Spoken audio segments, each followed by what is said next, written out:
Assalamu alaikum, namaste and welcome to the news hour with your favorite host and those Jennifer Rogers. And if you are new to our channel, do not forget to share this video with all your friends and family so they are aware about all the things happening in Qatar and all around the world. And with that, we are also available on Twitter, Instagram, Facebook and YouTube. So do follow us on all our other platforms. With that, I have about 5 major important updates for you today, out of which the first one is Qatar Airways and Qatar Charity delivers over 100-ton aid to Beirut explosion victims.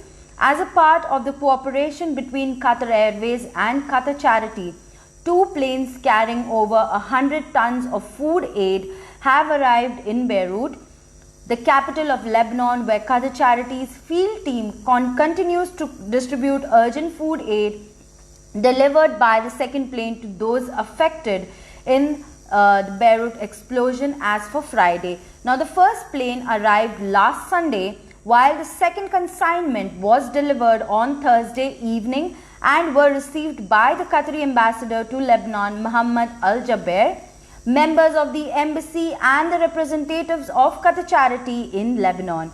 Now, the assistance is expected to benefit around 11,000 people, affected families and different areas of the capital of Beirut.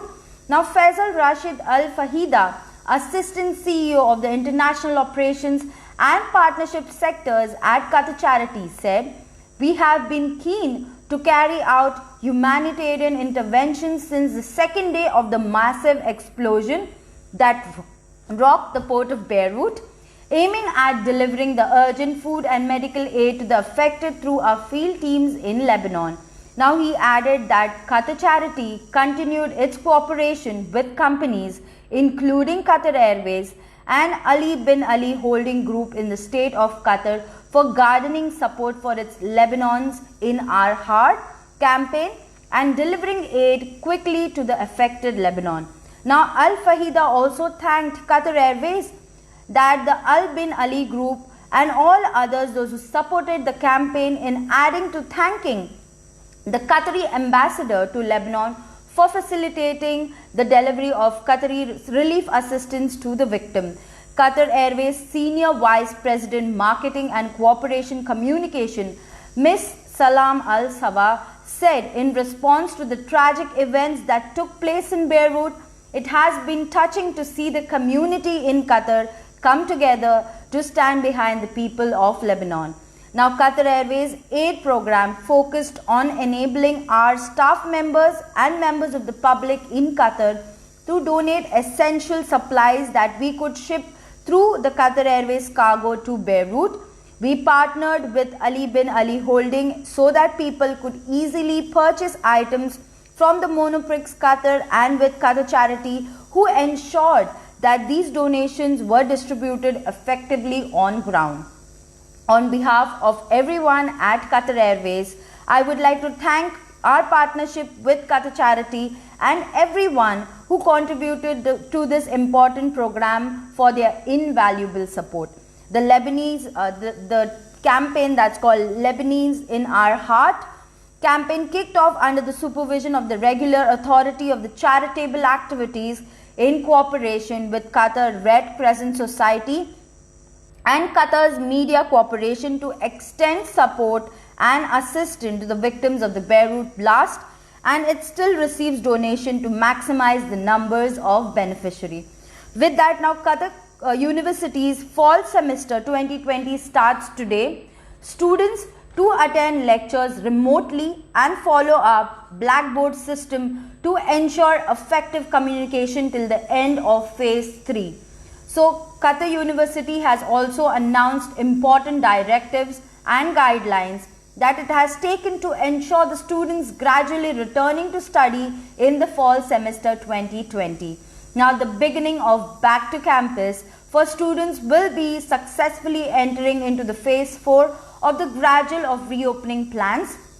Furthermore, there will be no changes in the academic calendar of 2020 and 21, and all academic policies and procedures will be applied.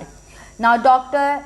Iman Mustafawi, Vice President of Student Affairs has indicated that the academic year would start on the specified date according to the academic year August 16, 2020. However, the approved education pattern will be followed until the end of the third stage of lifting restrictions imposed in Qatar, which is distance education without students attending classes on campus.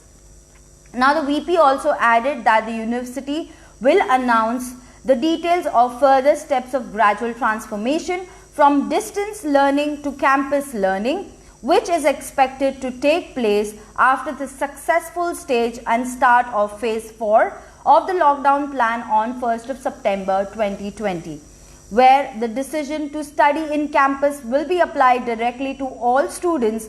Some categories of students who are more vulnerable to contracting the disease and have complications, like chronic disease patients and pregnant women. This also includes the staff, okay? And the expectation remains in effect until the state announces the possibility for the return of any related procedures. Now, regarding the current situation, Dr. Ayman said that students need to be prepared to deal with the courses taught in any manner of learning, such as distance learning completely or learning in the usual way, or both, accordingly to the circumstances dictated and required by the public interest. She also maintained her great confidence in the keenness of male and female university students to follow all guidelines and directives and to obey them for the benefit of the university and its affiliations. Now, Dr. Ayman also emphasized the necessity of students to attend lectures remotely as per the academic calendar, as well as following the circulars sent by the various departments via email, besides regularly following up the Blackboard system to ensure effective communication. The VP also called on students to follow COVID-19 procedures and precautionary measures such as measuring temperature, wearing face masks, observing social distancing, and activating the ETRAS mobile application in the event that they are on the campus to receive test books as well.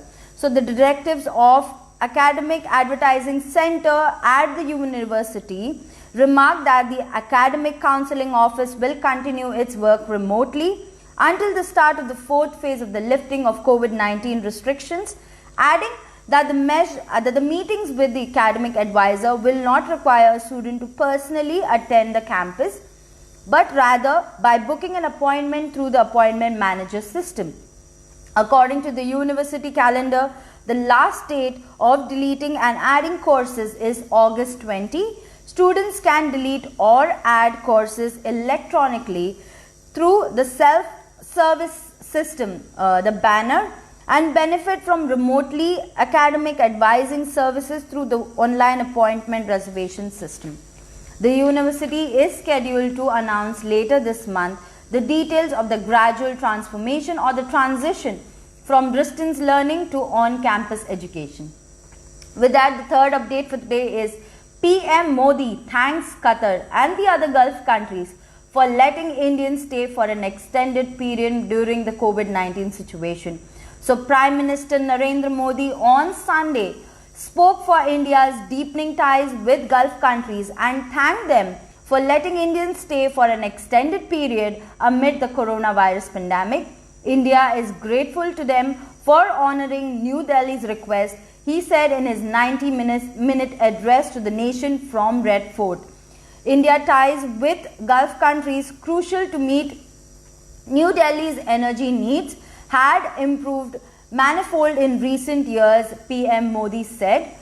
The explicit expression of gratitude to countries such as United Arab Emirates, Saudi Arabia, Kuwait and Qatar comes amid the government's consistent effort to strengthen ties with the Gulf across sectors, as reported by Hindustan Times.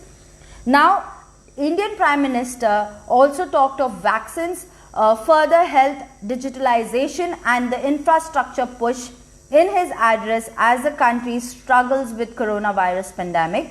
3 vaccines were in the various stage of testings and could go in from mass production as soon as the scientists gave the green light.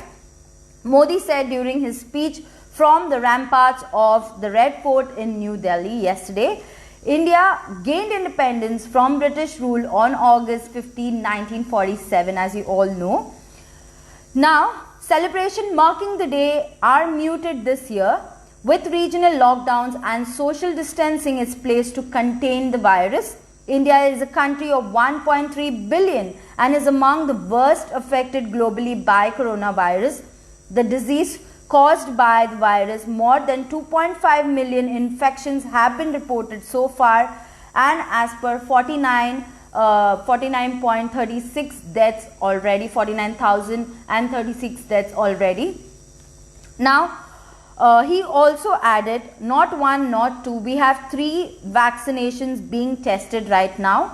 He said, we have prepared the infrastructure to provide the vaccine to every person in the country. Our priority is to get the country out of this cloud of coronavirus. Modi said, addressing as a less usual of officials, diplomat and media representatives, all seated following the norms of social distancing. Each of them had to undergo a thermal test before entering the venue and wore a mask all the time. Modi wore his trademark colourful Independence Day turban, this time with white and orange with a flowing trail. He used a matching scarf instead of the mask to cover his face when anyone came close. The lockdown brought on by the pandemic have further slowed as already sluggish economy could have huge impact on the country where billions still live in poverty. Modi said there would be an investment of 100 trillion rupees, that's about $1.3 trillion in the National Infrastructure Pipeline project, which has already been announced. The 7,000 infrastructure project identified under this are designed to create employment, revive industries and businesses, and create a holistic infrastructure grind for the country. Now, Modi also announced a National Digital Health Mission, which would use technology to improve health services and provide each citizen with an health ID that would increase record of the history of illness, medication and other information. In his lengthy speech, Modi touched on a host of issues including the border standoff with China and the need of India to become a bigger economic power globally by increasing exports and becoming self-reliant. He also said, how long are we going to sell raw materials to the world and buy back furnished goods? It is time to change. We have to move forward, urging Indians to support local manufacturing. Without mentioning the names of China or Pakistan, Modi said, those who challenge India's sovereignty by the LOC or LAC, our soldiers have replied in the same language. What Indians can do, the world has seen in Ladakh. The LAC in the line of actual control, which marks a de facto military border, a long territorial dispute by India and China. It saw a deadly border clash in June with 20 Indian troopers were killed. The two sides are still engaged in a de-escalation progress, and the LOC and the line of control is similar lining divided disputed territory with Pakistan. With that, Azgal now opens Duhail Al Garafa Bridge and parts of traffic signal on Duhail interchange. So, the Public Work Authority Azgal announced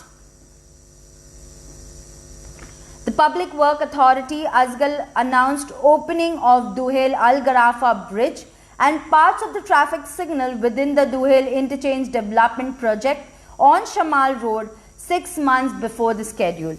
Now, Duhail Al Garafa Bridge will provide free flow of traffic between Al Khafija Street and Al Garafa Street and cut the time travel by 95% between the areas of West Bay, Al Mirakia, Medina Khalifa and Duhail towards the Al Garafa and Al Rayyan areas.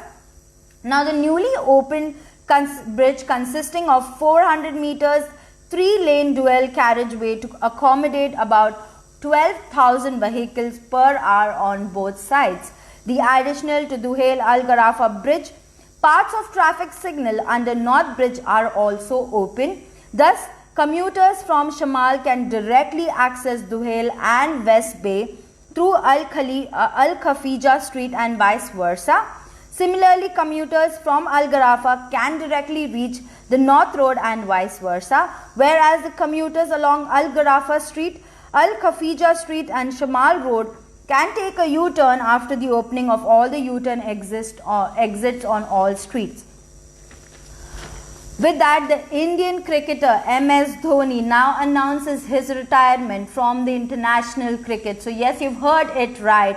The Indian cricketer Mahendra Singh Dhoni has announced his retirement from all forms of international cricket effectively and immediately. India media outlet report the 39-year-old, who is one of the country's most successful cricketers of recent times, has previously announced his retirement from Test in December 2014, but continued to feature in shorter formats, the 2020 and One-Day International of the game. Overwhelmingly popular with the younger generation of the cricket fans in India, Dhoni was known for being calm under pressure, and his powerful hitting with the bat and quick reflexes as a wicketkeeper made him a long-term presence in the Indian cricket team. Under Dhoni's captaincy, India lifted the 2011 Cricket World Cup on home soil, their second such triumph, beating Sri Lanka in the final. He also led the team that made it to the semi-finals of 2015 World Cup, where they lost to Australia, and was a part of the team they went to the semi-finals for the 2019 edition, where they were beaten by the eventual runner-up New Zealand. Now, Dhoni is a long-serving member of Chennai Super King, the International Premium League, the IPL franchisee that was formed in 2008. During its 2-year ban from the competition, Dhoni played for the rising Pune Super Giants before entering to CSK in 2018. With this, I'm done with all the updates for today. Thank you so much for logging on to Qatar Day. Me, your host in those, Jennifer Rogers, and I'll see you guys tomorrow. Remember to keep loving, keep supporting, keep watching Qatar Day, the pulse of the nation. Me, your host in those, Jennifer Rogers, and I'll see you guys tomorrow, same time, same place. But I want you guys to look after yourself. Remember to stay home, stay healthy, and stay safe. If you want to ask us any questions, you can always put it down in the comment section, and I will get back to you guys regarding it. And I'll see you guys tomorrow. Khuda Hafiz. Thank you so much.